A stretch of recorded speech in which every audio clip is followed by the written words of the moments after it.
Welcome back to another episode.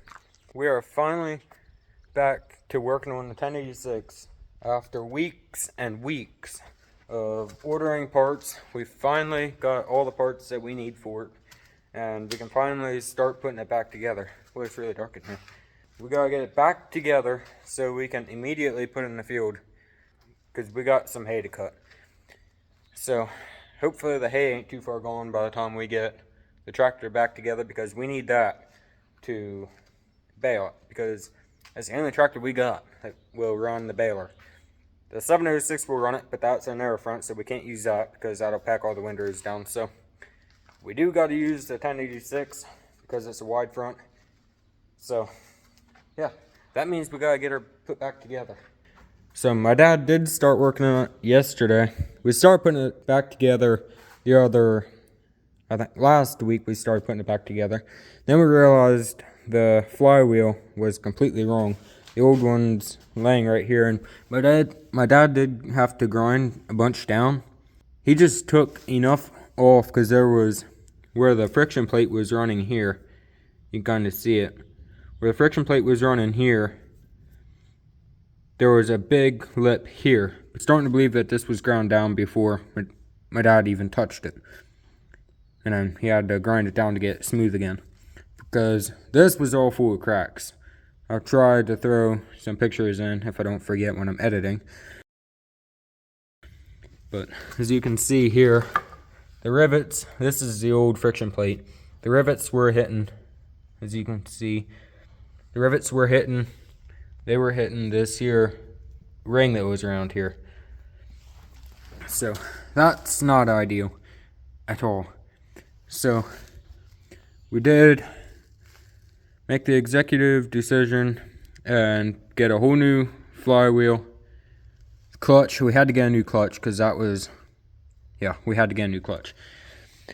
So we made the decision, got a brand new flywheel right off of eBay. My dad worked on getting this one yesterday while I was working on some other things, so I didn't get to film it.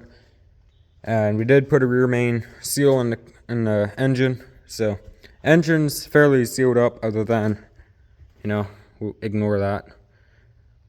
Because we gotta come in here because this here heat maker thingy, I believe it's called a muffler, but we don't need that where we're going. Because we're getting that out of here. We gotta get a pipe that comes from the exhaust side of the turbo up around to that pipe that will then exit out the hood.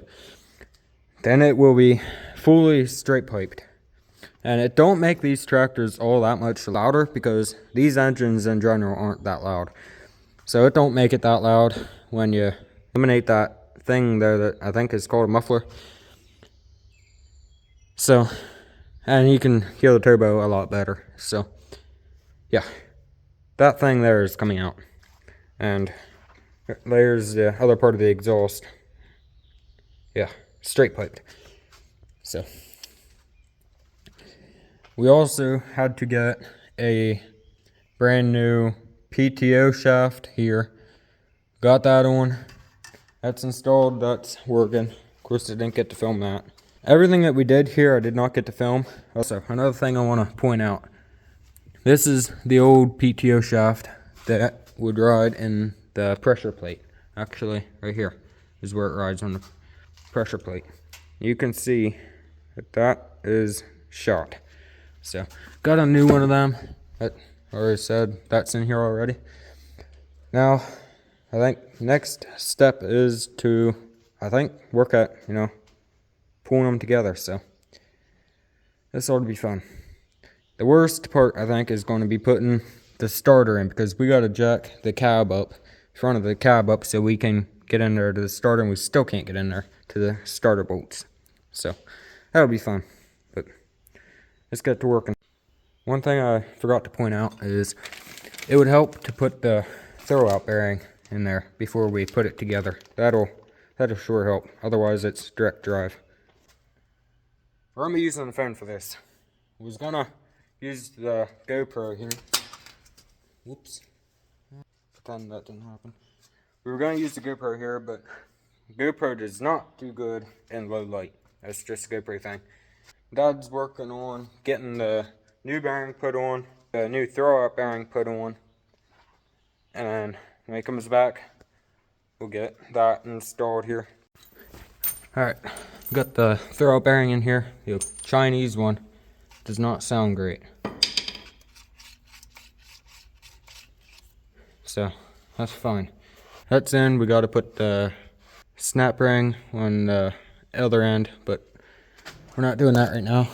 We'll wait a little bit so we'll forget, and then when it all falls off, then we'll come back and do it again.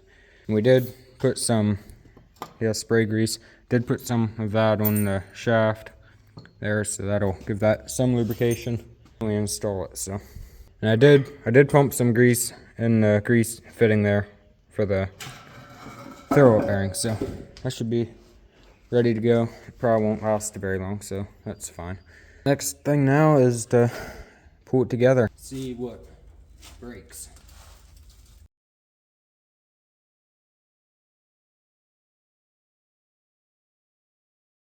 Alright, so what we kind of think has to happen is this half of the tractor has to come up a little bit, because it has to be pretty straight going together, because if it's on a bind like that, it's not gonna go together. So, and judging by the flywheel and the gap there, if you look up there and look down there, there's a difference there. They're pretty tight tolerances, so you gotta have them pretty close together. And then if you look up in there, you can kind of see what's going on. So, it's hard to see up in there, but gotta jack the back half of the tractor up a little bit so we can get it more straight. So what we're having an issue with right now is we're into the point where the input shaft is not quite lining up, and it's hard for us to keep the tractor against it and turn the engine over as we kind of push on it. So my dad's going over to get some longer bolts so we can put in here and kind of tighten each side real slow, so we can also watch underneath and see what's happening. Because once we get the input shaft to start in the teeth, then we got to get the PTO shaft. We got to get them teeth lining up to the pressure plate teeth. This is one of the hard parts with doing this.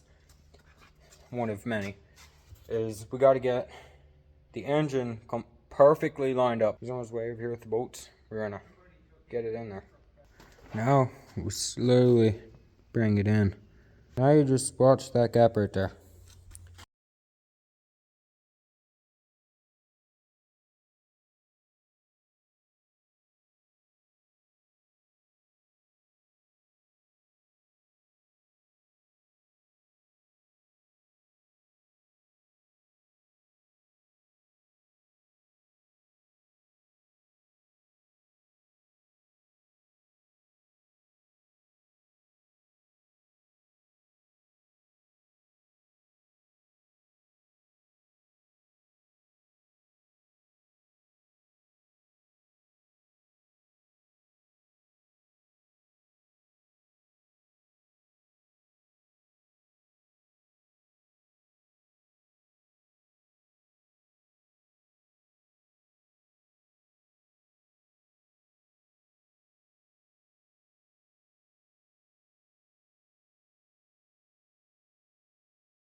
It's together. All the shafts went together smoothly, which is kind of surprising. So that's a plus. Now we gotta hook everything else up. So not sure how much of that I'm gonna show. You guys saw most of that when we were tearing it apart. If you didn't see that video, I'll put that down in the description if I remember. Alright guys, the tractor is together. We got all the fill housing bolts in. I got just put the top ones in that go under the front of the cab here. Got them in, they're tight. We gotta put the starter in, which I'm dreading big time. That was a pain in the neck to get out. So putting it back in would be real fun. But I know I'm not recording, everything, putting this together. But I'm not gonna bore you guys with putting bolts in, so. I did hook up some wires over here. One line, we gotta tighten it yet. But I hooked up this wire, this wire, this wire, this here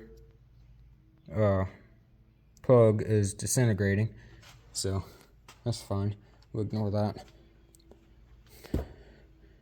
We do gotta put all the battery boxes in.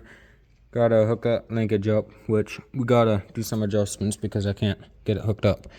So, and a few lines are down there. We'll have to hook them up. But coming along here slowly but surely. Right in there is where the starter sits, which the starter is right there. So that's nice and heavy. Might not have to put it in. I don't know how important the starter is, So yeah, I'm dreading that. Alright guys, I think that's gonna wrap up this video. We got the tractor together, couple things hooked up. We got the power steering hoses hooked up, they're tight. Throttle linkage hooked up, RPM cable hooked up.